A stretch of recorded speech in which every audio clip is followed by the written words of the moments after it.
juro real entrou para a economia real, no Terraço Cast de número 473.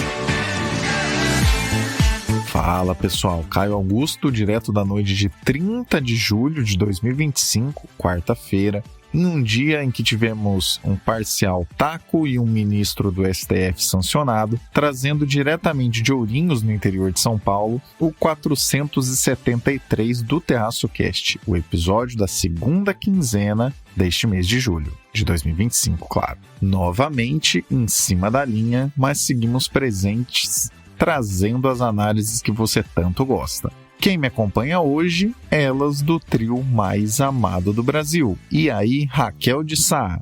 Alô, alô, terraceiros e terraceiras. Aqui quem fala é ela, a mulher do tempo sem tempo, que veio começar, que eu vou começar aqui a minha previsão do tempo pelo tempo do relógio, Vamos começar aqui pelo primeiro tempo do relógio.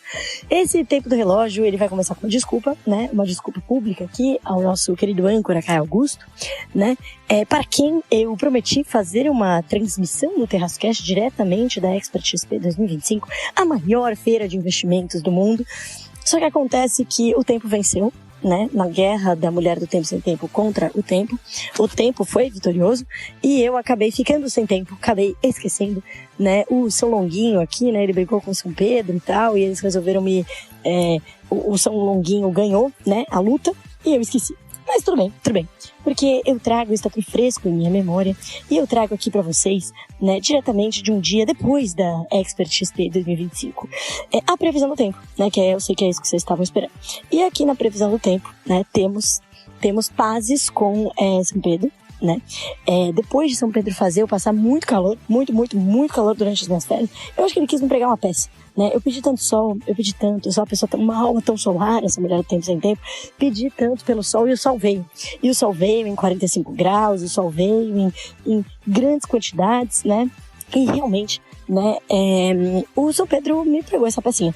Mas a gente conversou e tá tudo bem. E depois ele me dá um pouquinho de chuva nos meus primeiros dias pós-férias.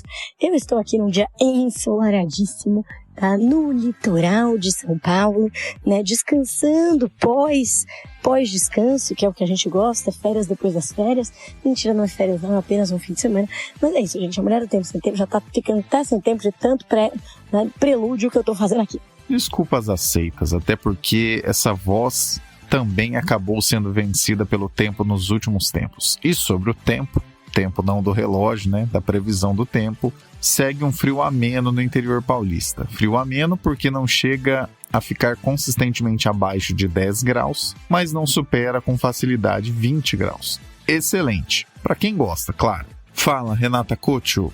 Alô, terraceiros! Oi, Caio, oi, Fernanda, oi, Raquel. Aqui é a Renata trazendo, como sempre, para vocês o Boletim Internacional, que agora é quinzenal, Eu acho que é uma boa, assim, para também poupar um pouco a nossa saúde mental, porque não tá fácil, Falar aqui de geopolítica para vocês tá, assim, num nível de masoquismo que eu acho que dá para comparar quase com o torcedor do Santos, Tema emocionante e cá para nós um tanto quanto divertido também. E é verdade, não tá fácil fazer a curadoria. Numa chuva de ruídos, tá cada vez mais complicado achar sinais. Tudo bem, Fernanda Pérez de Melo?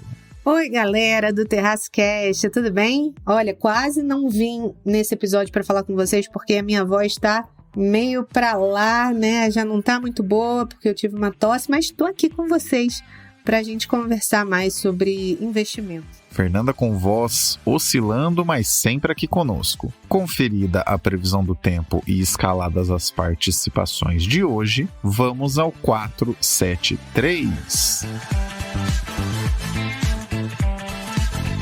Raquel, o que o IBCBR mais recente trouxe de mensagem? Vamos então ao que interessa, não é mesmo, Caio Augusto? É isso mesmo, o IBCBR, que é aquele indicador, vamos primeiro falar quem é o IBCBR. O IBCBR, ele é um indicador de atividade econômica que é calculado pelo Banco Central. Ele é diferente do PIB, quem calcula o PIB é o IBGE. Ele tem uma metodologia diferente, então não achem estranho se o PIB mostrar uma coisa e o IBCBR mostrar outra, né?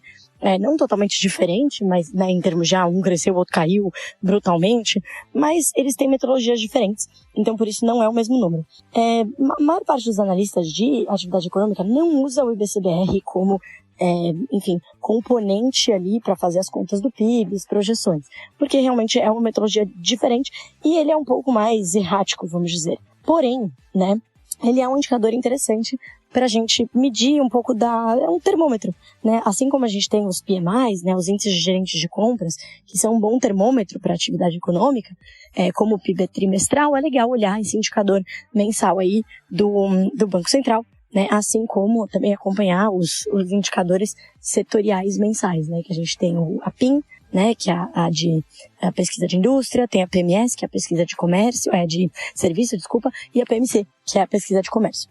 E aí, normalmente, essas três pesquisas, elas acabam já dando uma boa indicação e acaba que o IBCBR ele não é tão relevante em termos de mercado, né? É difícil a gente ver assim, o IBCBR mostrou tal coisa, então, né, a gente viu tal e tal coisa acontecendo no mercado de renda fixa, ou na bolsa, ou no dólar, porque ele acaba mexendo um pouco, né? Dito tudo isso, né, usando a expressão dito isso, como ela foi intencionada, né, que justamente já ia para querer dizer a contradição, né, e não só que eu falei várias coisas, mas tudo bem. Então, dito isso,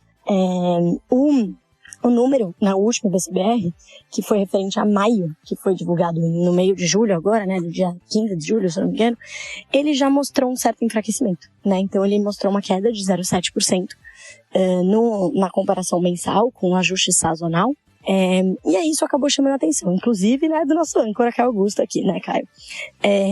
E eu acho que tem algumas ponderações a se fazer, né? A primeira a agricultura caiu bastante, mas a agricultura caiu bastante como já era esperado, porque ela tinha subido muito no primeiro trimestre, justamente por conta da época das safras e tal, então já era 100% esperado essa parte da agricultura. Mas se a gente tirar a queda da agricultura, o IBCBR teria caído ainda, ao invés de 0,7, teria caído 0,3. É uma queda menos acentuada, mas ainda assim uma queda, né? Ou seja, o que a gente vê é que finalmente estamos vendo a atividade econômica enfraquecer. Pô, Raquel, mas a economia tá encolhendo, você tá falando que isso é bom, finalmente, pelo amor de Deus? Não, é aquilo que eu já falei várias vezes aqui, quando a gente fala de política monetária, de inflação, do que esperar pro ano, né, que justamente a política monetária, a elevação dos juros que tá acontecendo aí, né, o Banco Central vem implementando faz tempo já, ela tem o objetivo de frear a economia, né? É o remédio amargo para evitar uma doença ainda pior, que é a inflação muito alta, a inflação saindo do controle. Então, só que o que a gente estava vendo? A gente estava vendo que a política monetária não estava fazendo muito efeito. Então, o Banco Central continuou levando os juros, né? Não estava batendo nas expectativas, né? Não estava batendo na atividade econômica. Então, foi, né, a todas as contas iam mostrando que estava ainda faltando um pedacinho, né? Para saber se, a economia está mesmo em contração. Nenhum indicativo, né? Nenhum sinal apontava para um enfraquecimento. O mercado de trabalho não. Né, expectativas de inflação não.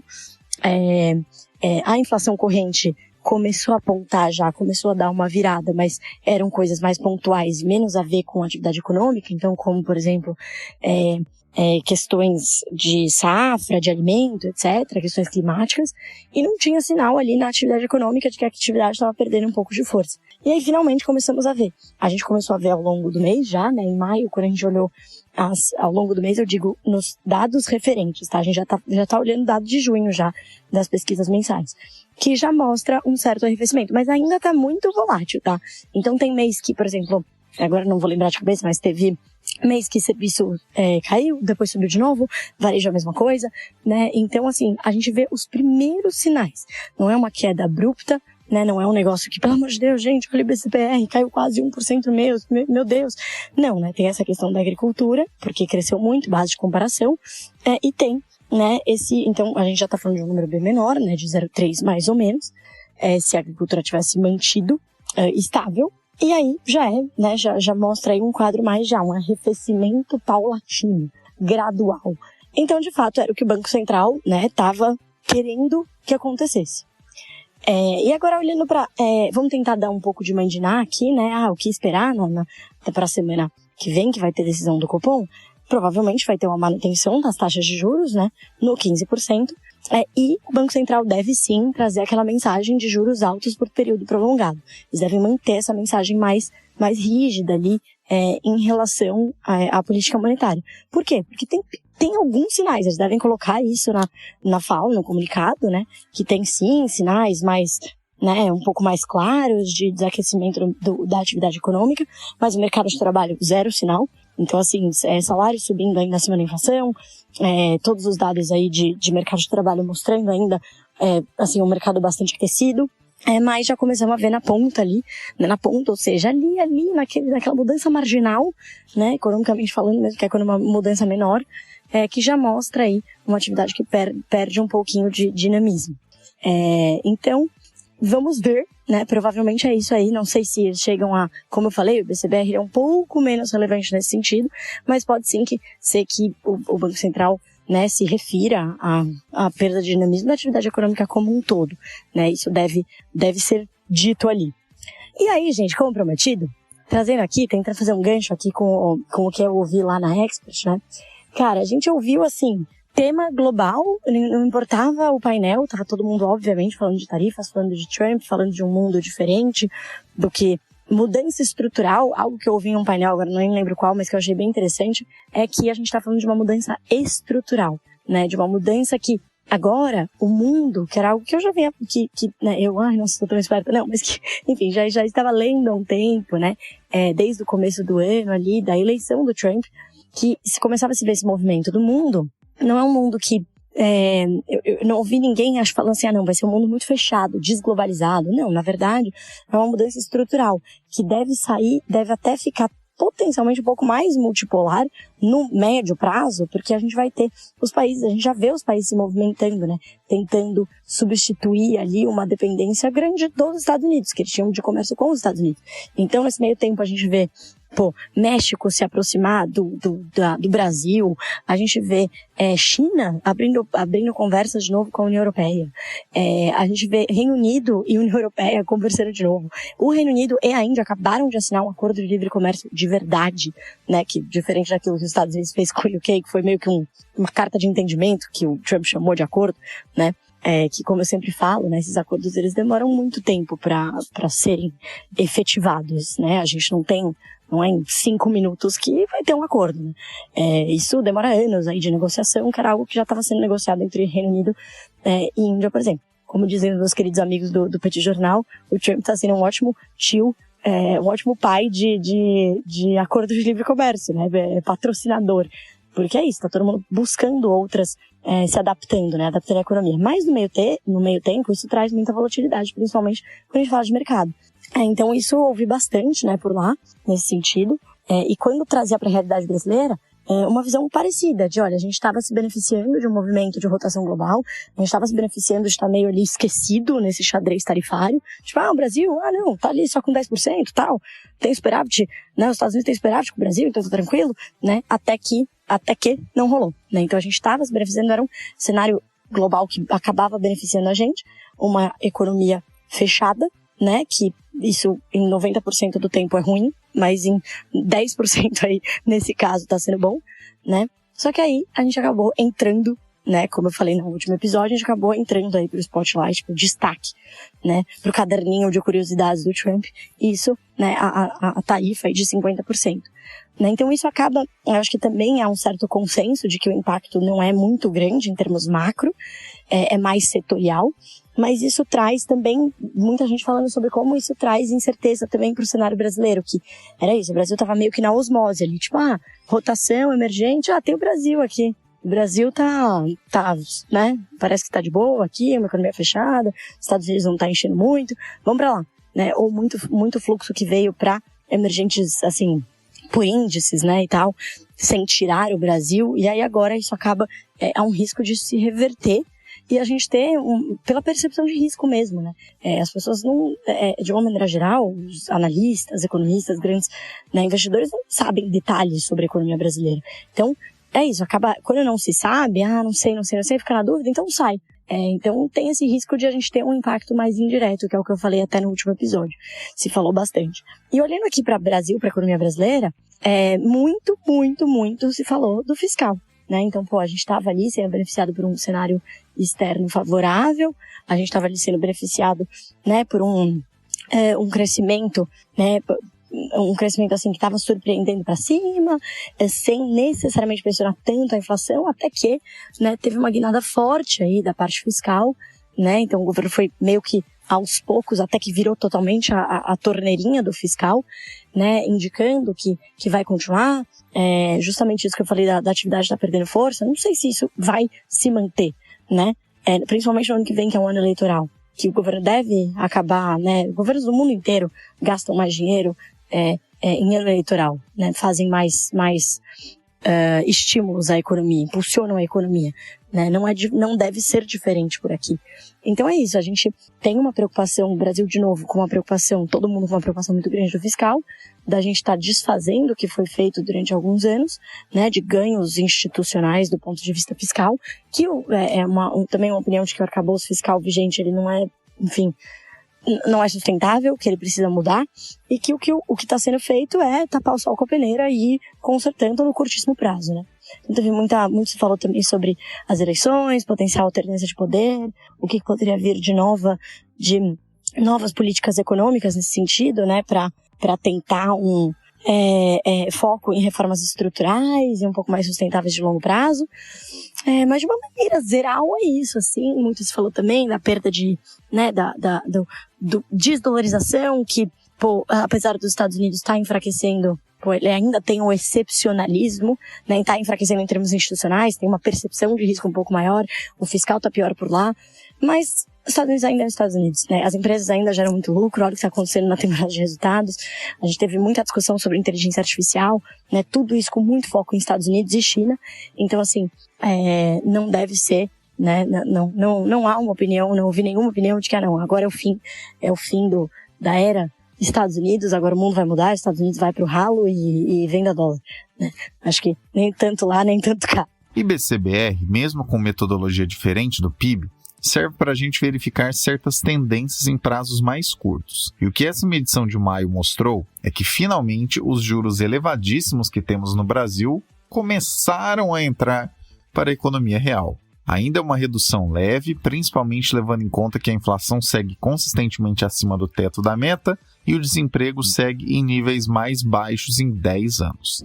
Mas é uma redução. Inclusive, a vantagem dos episódios acabarem saindo na linha da pipa é que eles sempre vêm com informações complementares importantes. No dia em que essa ancoragem está sendo realizada, a decisão do Banco Central foi de manter a Selic em 15%, justamente pontuando que isso acontece porque os dois alvos, inflação e mercado de trabalho, seguem com pressões que apontam para o não cumprimento da meta, que, não nos esqueçamos, meta de inflação, no caso, é de 3%, com tolerância de 1,5% para cima e para baixo. E esse tema extra, sobre o que a Raquel acompanhou na Expert, o evento da XP, que é a maior feira de investimentos do mundo, também tem a ver com isso. No presente momento, com guerra comercial e tudo, o mundo está num misto de susto com as tarifações de Trump e realocações de mercado. No curto prazo, tais tarifações podem significar que produtos irão sobrar no mercado,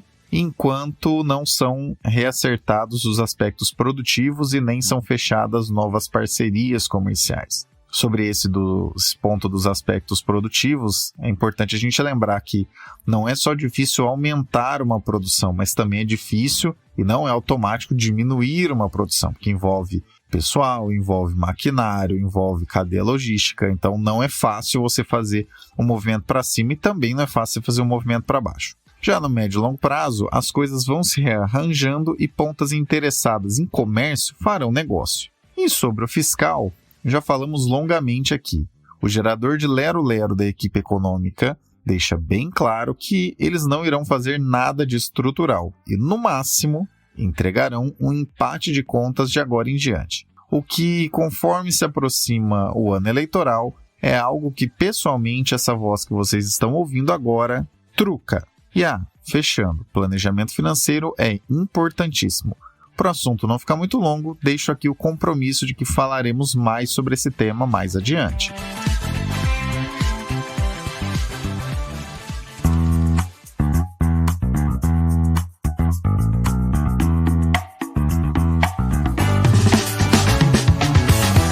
Na Linktree do Terraço Econômico estão todas as informações pertinentes sobre nossas atividades, com nossas redes sociais oficiais, parcerias e e-books atualizados. Para saber como você pode nos acompanhar independente do lugar, é só dar uma olhada no link que está na descrição desse episódio.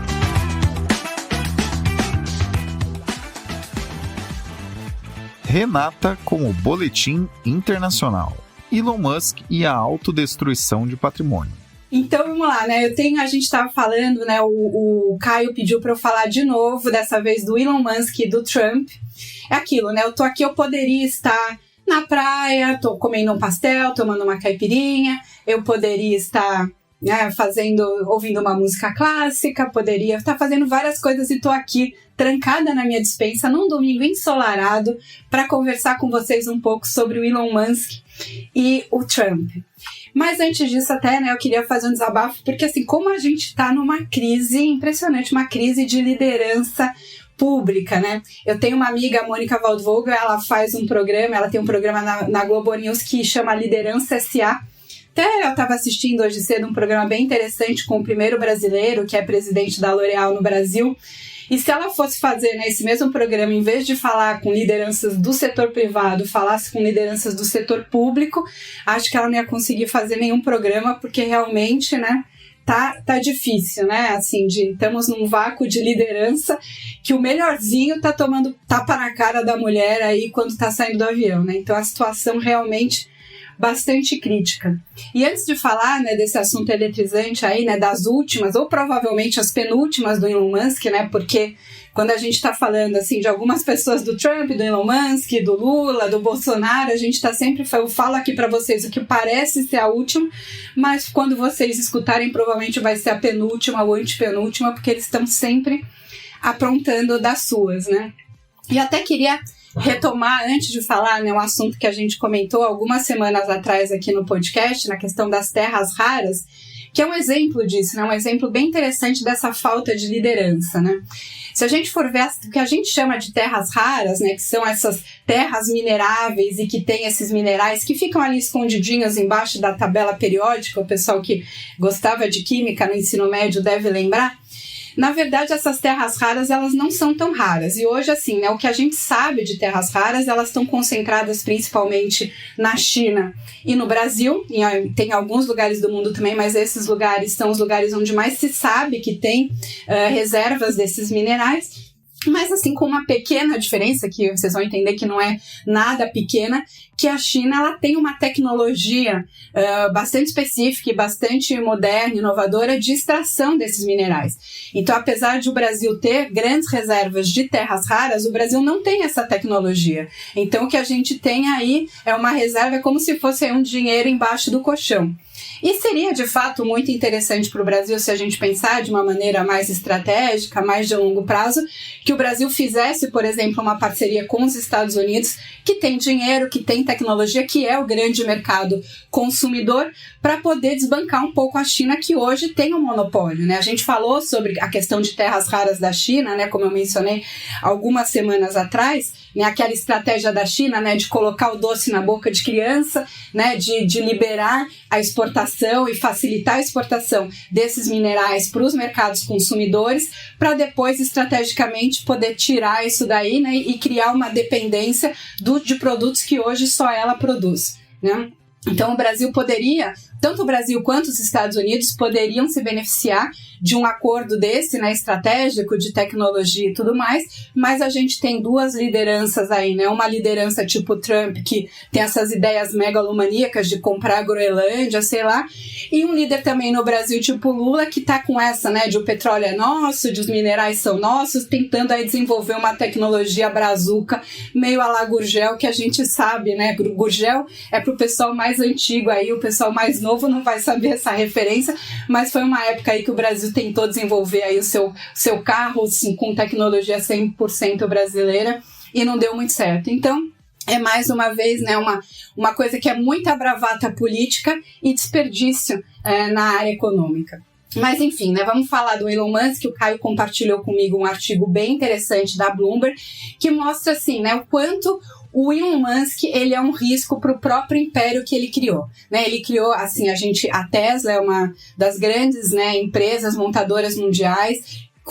Tem toda essa aura, né, de inovação, né, de ESG, é uma empresa, né, que tem uma pegada para o meio ambiente também, os carros elétricos que não são poluentes e tudo mais, mas ele mesmo é um risco para a própria empresa. Primeiro porque ele já conseguiu aprovar aí, né, uma retirada bilionária de a parte dos lucros da Tesla para ele próprio, né, e está colocando em risco algumas questões estratégicas da empresa, né, por exemplo, querendo que a inteligência artificial que ele está desenvolvendo no X, então ele está tirando talentos da Tesla para passar para desenvolver a inteligência artificial do X e tirando, né, algumas parcerias estratégicas. Então, por exemplo, tirou o chip da NVIDIA para passar para essa inteligência artificial do X, então isso acaba, né, deixando aí os investidores com o cabelo em pé e tornando o investimento na Tesla uma coisa muito incerta, fica quase parecendo aí com as criptomoedas, porque você tem, né, a gente fala na microeconomia, né, um risco de agência, né, quando o gerente, quando a liderança da empresa, ela acaba trabalhando contra os próprios interesses da empresa, que não deixa de ser um pouco semelhante com o que eu estava falando para vocês do Trump em relação aos Estados Unidos, né, você tem essa tarifa, ou seja, essa coisa que o Trump está fazendo mais por interesse político do que por interesse econômico dos Estados Unidos, acaba impactando na economia do próprio país. É a mesma coisa a gente vê com essa situação do Elon Musk, que acaba jogando, né, contra o próprio patrimônio, o próprio império que ele criou. Interessante como o adendo, ou os adendos trazidos pela Renata antes mesmo de começar, fazem a gente pensar um tanto. Vivemos mesmo uma crise de liderança, né? Parece até que os que teoricamente estão aí para liderar vivem de olhar os outros vacilando, porque plano mesmo inexiste. Sobre isso das terras raras, realmente a união entre Brasil e Estados Unidos para explorar isso poderia ser uma boa ideia, só que, com os líderes atuais dos dois países, pelo visto, vale esperar isso acontecer no futuro, porque agora já podemos dar graças a Deus se não sairmos piores do que entramos nessa briga iniciada por Trump. E sobre o assunto principal, bem, a definição mais direta de Elon Musk aos negócios dos quais ele faz parte é risco. Sim, boa parte do valuation desses negócios tem a ver com a suposta capacidade inventiva infinita daquele que, para alguns, é o Thomas Edison do século XXI. Mas com um histórico longo de entregas atrasadas, isso sem falar nas que nunca viraram realidade nem parcialmente, e também a mais recente crise de imagem advinda de uma série de decisões que envolvem a gestão atual dos Estados Unidos, que inclusive já deixou na mesa que cortará diversos subsídios que mantêm acesas várias de suas empresas. Com tudo isso, fica cada dia mais difícil comprar a narrativa do gênio que vem virando a esquina com a salvação da humanidade. O cara vai deixar de ser um enorme bilionário? Claro que não. Mas isso significa que muito dificilmente ele ou qualquer um de nós veremos seus projetos megalomaníacos do tipo levar ser humano a Marte virarem realidade. Ele poderia focar mais na Terra, onde o seu descompromisso com os próprios negócios já tem trazido uma quantidade imensa de prejuízos, não só ao próprio patrimônio dele.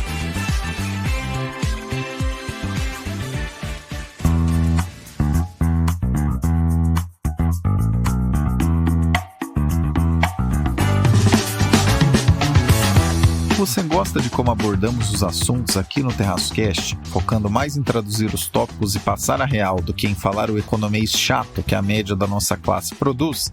Então você vai curtir também ler nossa newsletter, a Reflexionários, onde abordamos cenários econômicos e reflexões amplas de uma maneira bastante direta, com teses que podem mudar o jeito como você vê o mundo e, quem sabe, podem até mesmo mudar para melhor certas decisões que você toma na sua vida.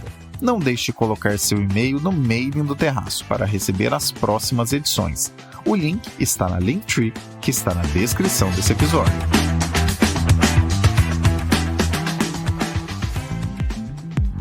Fernanda, o que seria diáspora patrimonial? E o que esse fenômeno tem a ver com o Brasil?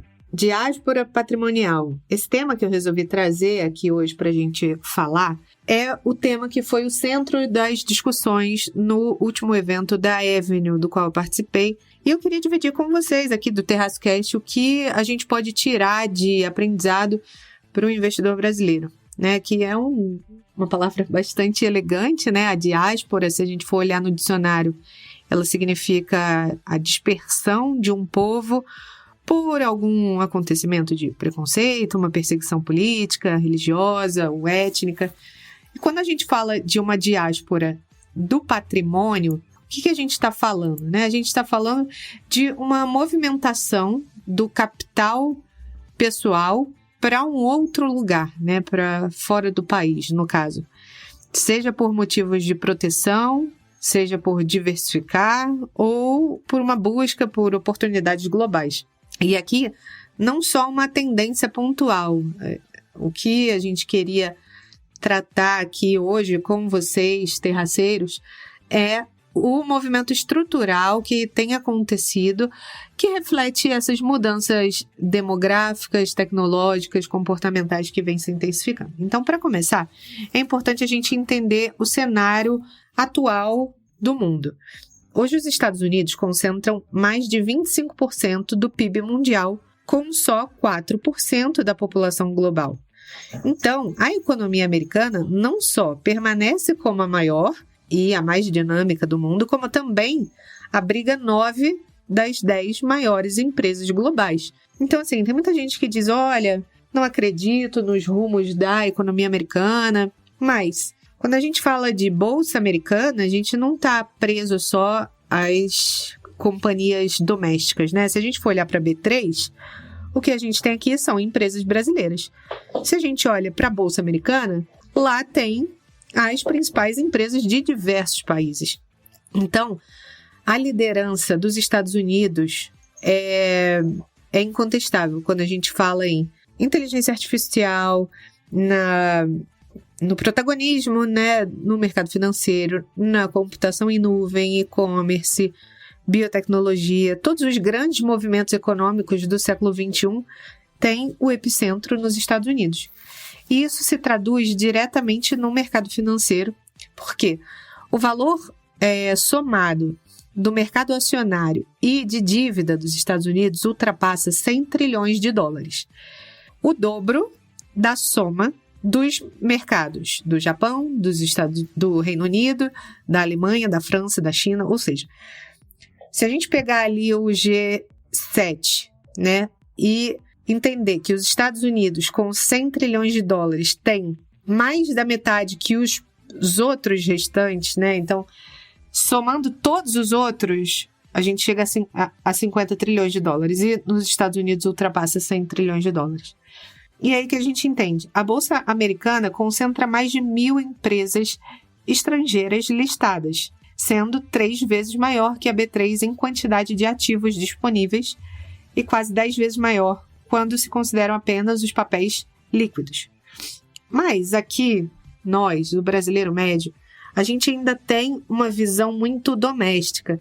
O brasileiro tem uma participação mínima nesse mercado.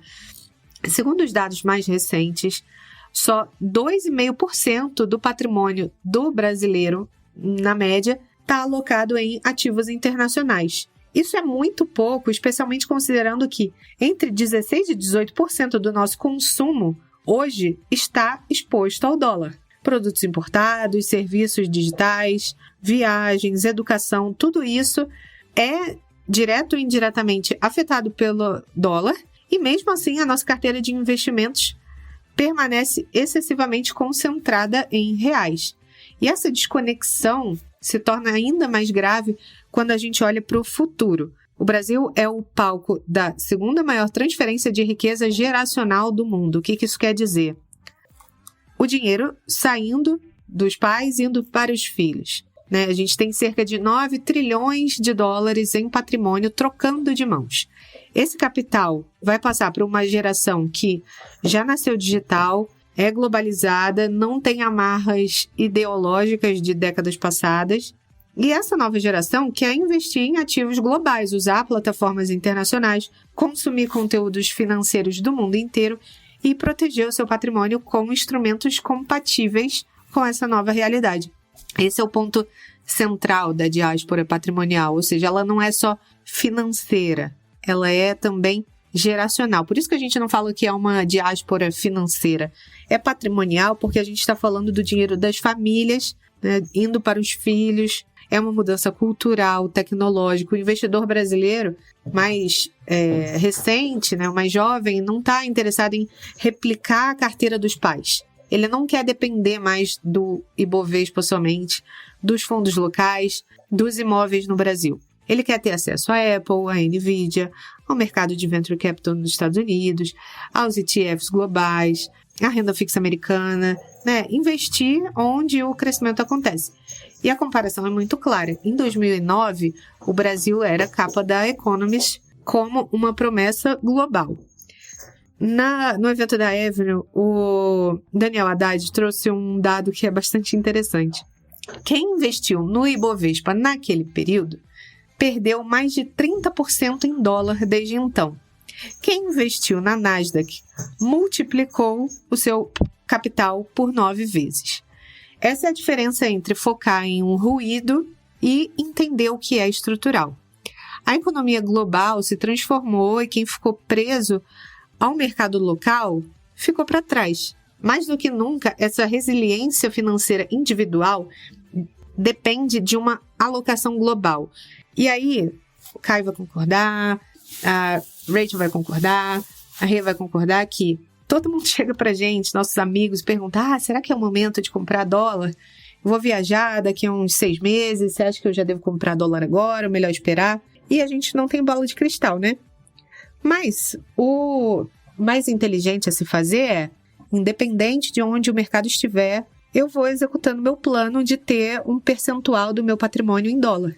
Então, todos os meses eu vou montando ali a minha carteira internacional, vou comprando mais dólar, vou diversificando. E isso exige uma mudança de mentalidade, que é sair de uma visão de curto prazo, abandonar a dependência de juros altos e começar a construir uma estratégia patrimonial mais conectada com as tendências globais. Então, a diversificação não é só uma sugestão, é uma exigência para quem quer manter e multiplicar o patrimônio ao longo das próximas décadas. Então, eu queria deixar vocês com esse pensamento para hoje, para que a gente comece a se adaptar para não correr o risco de ficar preso só aqui no Brasil. Porque é muito fácil a gente criticar nossos pais, né? Falar que, poxa, como pode, né, terem congelado a poupança na época de vocês. E aqui a gente tendo a oportunidade de investir fora, não ficar apenas no risco Brasil, e a gente deixar de fazer isso. Essa é a mensagem de hoje, galera. Estar conectado com o mundo quando o assunto são os investimentos é algo importante a se pensar. E quando falamos de mercados financeiros e o resto do mundo, é impossível não levar em conta o mercado dos Estados Unidos. Se às vezes você vê por aí alguém perdendo tempo discutindo empresas que valem algumas dezenas de milhões de dólares na B3 e isso parece muito relevante, no mercado americano esses volumes são movimentados em poucos minutos todos os dias. Tio Sam é o mercado mais robusto, líquido e amplamente dinâmico do mundo. E a grande vantagem dos tempos atuais é que existem diversas plataformas que permitem se posicionar lá fora. Como é o caso da própria Avenue, do evento no qual a Fernanda esteve nos últimos dias. Diáspora patrimonial é algo que acontece de geração para geração, e no momento em que estamos conversando, isso está acontecendo novamente. Esse é outro tema que cabe aprofundamento, e fica aqui nosso compromisso de fazermos isso mais adiante. E sobre isso de quando comprar dólar ou quando dolarizar, fica aqui uma dica pessoal. Se você estiver em algum país que não tem moeda forte e a pergunta envolver dólar, a resposta deve ser sempre sim. Pense nisso.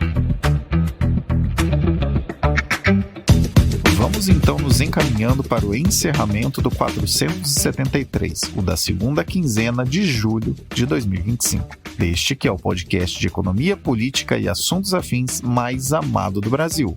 Obrigado, Raquel. Então é isso, gente. Por hoje eu fico por aqui. A gente se fala e a gente se ouve daqui 2 semanas. Obrigado, Renata. Um beijo para todos, espero que vocês passem aí uma ótima semana e a gente volta então daqui a 15 dias. Até lá, um beijo. E obrigado, Fernanda. Pessoal, muito obrigada por esse episódio. Eu queria muito dividir isso que está constantemente na minha cabeça, né? A importância de a gente ter um patrimônio global. Então, espero que você tenha se motivado também a pensar nas suas finanças sem fronteiras. E é isso, vamos nessa, vamos juntos e a gente se vê no próximo episódio. Gostou do que ouviu aqui? Manda pra galera, colabore com a audiência. É isso que nos faz estar aqui há tantos anos e o que nos dá gás para seguir adiante por muitos mais. Abraços pelas ondas sonoras. Retomamos a prosa no próximo episódio.